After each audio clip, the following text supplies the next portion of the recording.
നമസ്കാരം.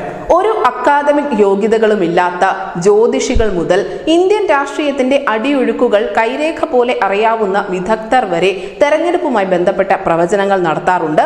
ചിലത് കൃത്യമായിരിക്കും, ചിലതൊക്കെ പാളിപ്പോവുകയും ചെയ്യും. അത് സാധാരണവുമാണ്.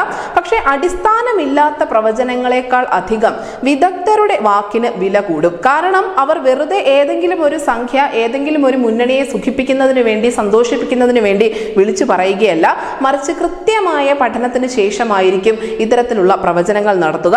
ഇപ്പോഴിതാ അത്തരത്തിലുള്ള ഒരു പ്രവചനവുമായി രംഗത്തെത്തിയിരിക്കുകയാണ് സുർജിത് ഭല്ല. സാമ്പത്തിക വിദഗ്ധനും സൈഫോളജിസ്റ്റുമാണ് ഈ സുർജിത് ഭല്ല എന്ന വ്യക്തി. എന്താണ് ഈ സൈഫോളജി എന്ന് കൂടി മനസ്സിലാക്കേണ്ടതുണ്ട്. അധികം ആളുകൾക്കും അത്ര പരിചിതമൊന്നുമല്ല ആ വാക്ക്. ശാസ്ത്രീയമായ രീതിയിൽ തെരഞ്ഞെടുപ്പുകളെ കുറിച്ച് പഠിക്കുന്ന ഒരു ശാഖയാണ് ഈ സൈഫോളജി.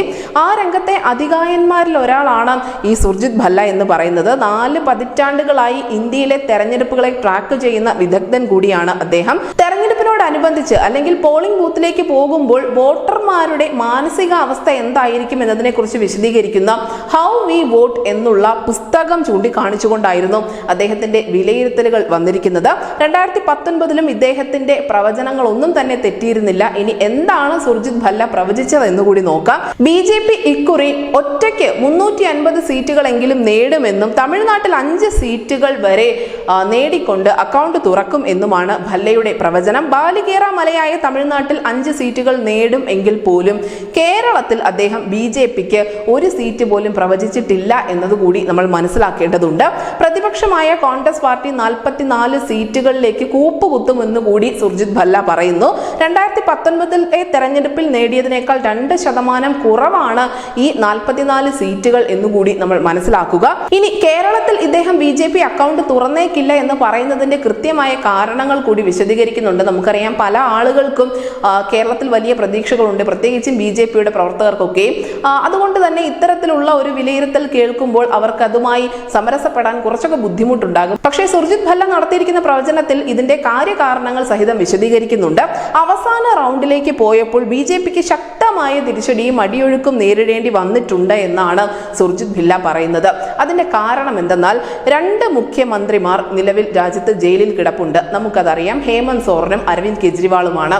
രാജ്യം നിർണായകമായ ലോക്സഭാ തെരഞ്ഞെടുപ്പിലൂടെ പോയിക്കൊണ്ടിരിക്കുന്ന ഘട്ടത്തിൽ തന്നെയാണ് 2 സംസ്ഥാനത്തിന്റെ മുഖ്യമന്ത്രിമാർ ജയിലിലായിരിക്കുന്നത്. പക്ഷേ അതിനു മുൻപ് തന്നെ കുറ്റാരോപിതനായ കേരളത്തിന്റെ മുഖ്യമന്ത്രി ഇപ്പോഴും സ്വതന്ത്രനായി തന്നെ വിലസുന്നുണ്ട്. ലാവ്ലിൻ കേസിൽ 6 വർഷമായി CBI അപ്പീൽ നീട്ടിക്കൊണ്ടു പോവുകയാണ്. സ്വർണ്ണക്കടത്തിലും ലൈഫ് മിഷനിലും കരിമണലിലും എല്ലാം വീണ് കിടക്കുന്ന കേരള മുഖ്യമന്ത്രിയും കുടുംബവും അറസ്റ്റും കേസും ഇല്ലാതെയൊക്കെ രക്ഷപ്പെട്ടു പോകുന്നത് കേരളത്തിൽ BJPയെ തിരിഞ്ഞു കുത്തിയേക്കാം എന്നാണ് സുർജിത് ഭല്ല പറയുന്നത്. കേരള മുഖ്യമന്ത്രിക്കെതിരെ എന്തുകൊണ്ട് നടപടി എടുക്കുന്നില്ല എന്നുള്ള ചോദ്യം സാധാരണക്കാരായ BJP പ്രവർത്തകർക്കിടയിൽ ഇപ്പോഴും വളരെ സജീവമായി തന്നെ നിലനിൽക്കുന്നുണ്ട്. നേതാക്കൾ തമ്മിലുള്ള അന്തർധാര ഒരുപക്ഷെ സാധാരണക്കാരായ BJP വോട്ടർമാർക്ക് മനസ്സിലാകണമെന്നില്ല. കേന്ദ്രത്തിൽ മോദിയെ സ്തുതിക്കുന്ന പല ആളുകളും കേരളത്തിലെ നേതൃത്വത്തിനെതിരെ വാളെടുക്കുന്നത് അവർക്ക് പാർട്ടിയോടുള്ള ആത്മാർത്ഥത കൊണ്ടുകൂടിയാണ്.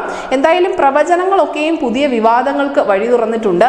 എന്തായാലും തൊട്ടയൽ സംസ്ഥാനമായ തമിഴകത്ത് BJP അക്കൗണ്ട് തുറക്കുമെന്നുള്ള വലിയ ആശ്വാസം, ആ ദ്രാവിഡ മണ്ണിലേക്ക് പാർട്ടിക്ക് ഇടിച്ചു കയറാൻ സാധിക്കുമെന്നുള്ള വലിയ പ്രതീക്ഷ നൽകുന്ന സമയത്ത് തന്നെ കേരളത്തിൽ ഇക്കണ്ട പ്രയത്നങ്ങളൊന്നും തന്നെ വിലപ്പോകില്ല, അല്ലെങ്കിൽ കേരളത്തിൽ ഇത്തവണയും BJP 0 കൊണ്ട് സംതൃപ്തി അടയേണ്ടി വരും എന്നുള്ള ഈ പ്രവചനം, ഇതിനെക്കുറിച്ച് കൂടുതൽ ചിന്തിക്കേണ്ടിയിരിക്കുന്നു. എന്തുകൊണ്ടാണ് ഇങ്ങനെ ഒരു പ്രവചനം ഈ വിദഗ്ധനായ സൈഫോളജിസ്റ്റ് പറയുന്നത് എന്നതിന്റെ കാരണം കൂടി അദ്ദേഹം നിരത്തുന്നുണ്ട്. ഈ 2 മുഖ്യമന്ത്രിമാർക്കില്ലാത്ത എന്ത് പ്രത്യേകതയാണ് കേരളത്തിന്റെ മുഖ്യമന്ത്രിക്കുള്ളത്? ഇവരൊക്കെയും അഴിമതി ആരോപണവുമായി ബന്ധപ്പെട്ടുകൊണ്ട് കേസുകൾ നേരിടുന്നു, അല്ലെങ്കിൽ അതിന്റെ ശിക്ഷ അനുഭവിച്ചുകൊണ്ടിരിക്കുന്നു. ഇതൊക്കെയും ആ അതത് സംസ്ഥാനങ്ങളിലുള്ള പ്രതിപക്ഷത്തെയൊക്കെ കൂടുതൽ ഊർജിതപ്പെടുത്തുന്നുണ്ട്. കാരണം അവർ ആരോപിക്കുന്ന ആരോപണങ്ങൾ ഒന്നൊന്നായി തെളിയുന്നുണ്ട്, അതിന്റെ ഫലം മറ്റ് നേതാക്കൾ അനുഭവിക്കുന്നുമുണ്ട്. പക്ഷെ കേരളത്തിൽ അങ്ങനെയൊന്നുമില്ല. കേരളത്തിൽ ഒരു ദിവസം ഉയർന്നു വരുന്ന വിവാദങ്ങളല്ല പിറ്റേ ദിവസം ഉള്ളത്.